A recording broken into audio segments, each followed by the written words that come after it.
Black hole अंतरिक्ष उत्साही और आम जनता दोनों के लिए सबसे लोकप्रिय और आकर्षक विषयों में से एक है, लेकिन वे समझने में सबसे जटिल और कठिन विषयों में से एक भी हैं समस्त भौतिकी में। उनके बारे में अनगिनत विज्ञान कथा फिल्में बनाई गई हैं। उनमें से अधिकतर ब्लैक होल को किसी तरह से समय को विकृत करने के लिए कहानी तत्व के रूप में उपयोग करते हैं। यदि आप किसी कॉफी शॉप या बार में गए और किसी अजनबी से ब्लैक होल के बारे में समझाने के लिए कहा, तो वे आपको इंटरस्टेलर का कुछ संक्षिप्त संस्करण दे सकते हैं, जिसमें बताया जाएगा कि जैसे जैसे आप ब्लैक होल के करीब आते हैं, समय कैसे धीमा हो जाता है। लेकिन इसकी संभावना कम है कि औसत व्यक्ति आपको यह समझा पाएगा कि ब्लैक होल के पास समय धीमा क्यों हो जाता है और यह वास्तव में ब्लैक होल के अंदर क्यों रुक जाता है। और यही यह वीडियो है। इसके अंत तक आपके पास ब्लैक होल की अधिक स्पष्ट और सरलीकृत समझ होनी चाहिए। इसलिए यदि कोई यादृच्छिक व्यक्ति बार या कॉफी शॉप में आपके पास आता है, तो उम्मीद है कि आप कुछ महीनों का समय बर्बाद कर पाएंगे।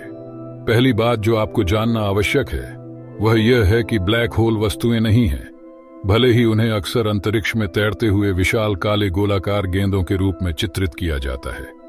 ब्लैक होल ऐसी चीजें नहीं हैं जिन्हें आप आवश्यक रूप से छू सकें, बल्कि वे अंतरिक्ष समय की अत्यधिक विकृति का परिणाम है, और इस विकृति के कारण भौतिकी में कुछ बहुत ही अजीब चीजें घटित होने लगती हैं। ब्लैक होल स्वयं इतने अजीब होते हैं कि यदि उनके अस्तित्व की व्याख्या करने के लिए ठोस गणित नहीं होता और अंतरिक्ष समय पर प्रभाव, साथ ही उस गणित का समर्थन करने के लिए निरंतर और नए अवलोकन सामने आ रहे हैं, हम ब्लैक होल को केवल विज्ञान कथा कथानक उपकरण से अधिक कुछ नहीं मानेंगे।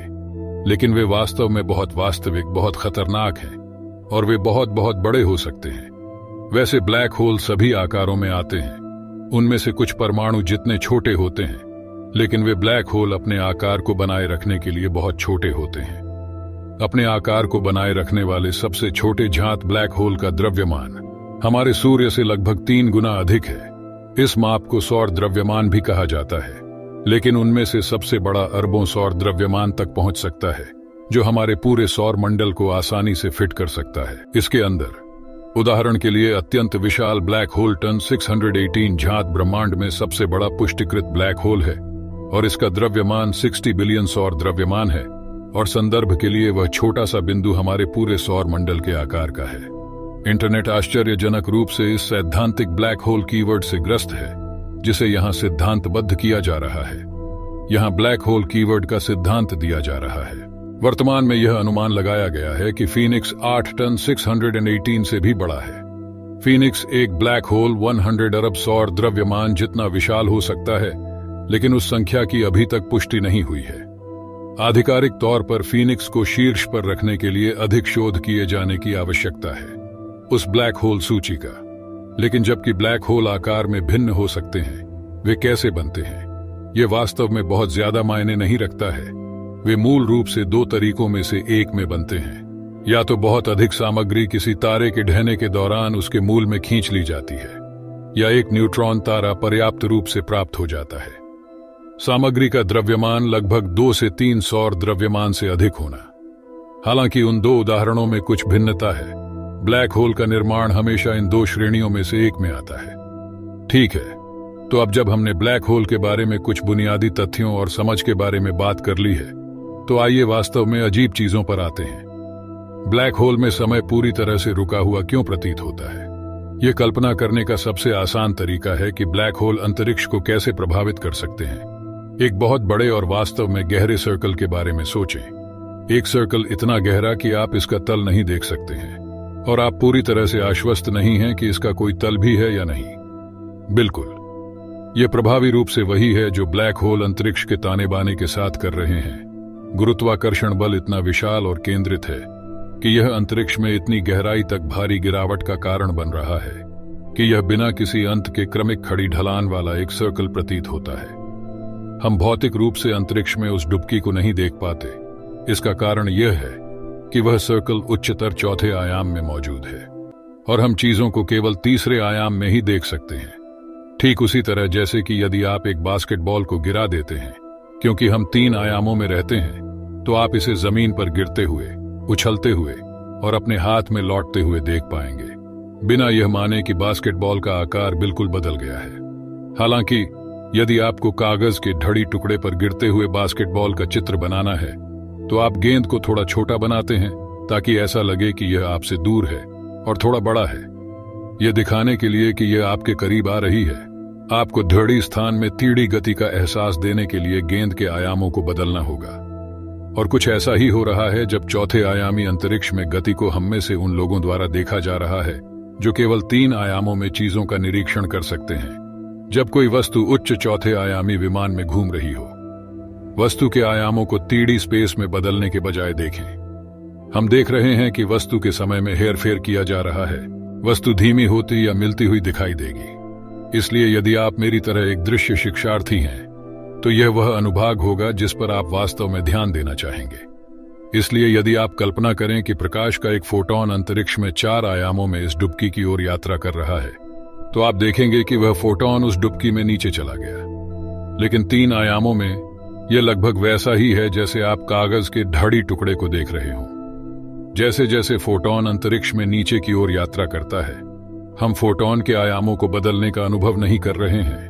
ऐसा लगता है कि हमारे निचले आयाम पर होने के कारण प्रकाश धीमा हो रहा है, क्योंकि उस सफेद फोटॉन की गति बिल्कुल नहीं बदल रही है। केवल हमारी धारणा बदल रही है कि यह समय के साथ कैसे बातचीत कर रहा है। तो इसे फिर से कहें, अधिक सरल शब्दों में 2D परिप्रेक्ष्य से, चाहे वह प्रकाश फोटॉन हो या किसी व्यक्ति का शरीर ब्लैक होल में जा रहा हो, बाहरी पर्यवेक्षक कमोबेश प्रकाश या वस्तु को चौथे आयामी विमान में उतरते हुए देख रहा है। ब्लैक होल में गिरने वाली प्रकाश या वस्तु की गति बिल्कुल नहीं बदली है, लेकिन इस घटना को 3 आयामों में देखने वाले बाहरी पर्यवेक्षक को ऐसा प्रतीत होता है जैसे ब्लैक होल के अंदर की चीज धीमी हो रही है। इस प्रकार ब्लैक होल अंतरिक्ष और समय दोनों में हेरफेर कर सकते हैं। यदि आप ब्लैक होल के करीब पहुंचने में सक्षम थे तो आप स्पेस टाइम में बने सर्कल में डुबकी लगाना शुरू कर देंगे, लेकिन समय आपको बिल्कुल भी अलग नहीं लगेगा। यह केवल उन लोगों को अलग लगेगा जो ब्लैक होल के पास नहीं है। इसका मतलब यह है कि ब्लैक होल का समय पर प्रभाव सापेक्ष होता है। ब्लैक होल के पास आपके लिए जो हो रहा है वह पृथ्वी पर किसी के लिए नहीं हो रहा है। उन्हें ऐसा लगता है कि आप धीमी गति से चल रहे हैं, लेकिन आपको ऐसा लगता है कि वे तेज गति से आगे बढ़ रहे हैं। तो ब्लैक होल के पास समय धीमा हो जाता है। क्या यह अंततः ब्लैक होल के भीतर किसी बिंदु पर रुक जाता है, या क्या यह इतनी धीमी गति से चलता है कि ऐसा प्रतीत होता है जैसे यह रुक गया है? खैर, एक बार जब आप ब्लैक होल के घटना क्षितिज पर पहुंच जाते हैं तो यह वह बिंदु होता है जहां गुरुत्वाकर्षण इतना अधिक होता है कि अंतरिक्ष प्रकाश की गति से घूम रहा है। यहीं पर समय के बारे में हमारी धारणा रुक जाती है, क्योंकि उस प्रकाश की गति निरंतर होती है। यदि अंतरिक्ष प्रकाश के समान गति से घूम रहा है तो बाहरी पर्यवेक्षक को यह प्रतीत होगा कि प्रकाश घटना क्षितिज के पार एक ठहराव पर है, कोई वापसी का बिंदु नहीं है। और ब्लैक होल जरूरी नहीं कि समय रुकता है, बल्कि जहां समय रुकता है। और मैं इस पर अधिक जोर नहीं दे सकता। समय के धीमा होने या रुकने की यह धारणा सापेक्ष है। यदि आप किसी तरह ब्लैक होल के घटना क्षितिज के पार जाने में जीवित रहने में सक्षम होते तो आपको समय बीतने का कोई अलग अनुभव नहीं होगा। लेकिन एक बाहरी पर्यवेक्षक के लिए, अगर वे किसी तरह आपको ब्लैक होल के अंदर देखने में सक्षम थे तो आप ऐसे दिखेंगे जैसे आप हमेशा के लिए समय में जमे हुए थे। और यह सब इसलिए क्योंकि स्पेस टाइम प्रकाश की गति से चल रहा है। और ध्यान रखें कि यह सब एक बहुत ही जटिल विषय का अत्यधिक सरलीकृत संस्करण है, जिसमें कुछ बहुत ही जटिल गणित भी शामिल है। निस्संदेह शैतान विवरण में है। इस मामले में शैतान ब्लैक होल है, लेकिन उम्मीद है कि इससे आपको ब्लैक होल क्या है और ब्रह्मांड और अंतरिक्ष समय पर इसके विनाशकारी प्रभावों की थोड़ी बेहतर समझ मिली होगी। तो अगली बार जब कोई इंटरस्टेलर या सामान्य रूप से ब्लैक होल के बारे में बात कर रहा हो तो आपके पास बातचीत में जोड़ने के लिए कुछ और गहराई होगी। और अगर आप लोगों को इन सब चीजों में दिलचस्पी है तो एस्ट्रोवर्स को सब्सक्राइब करें।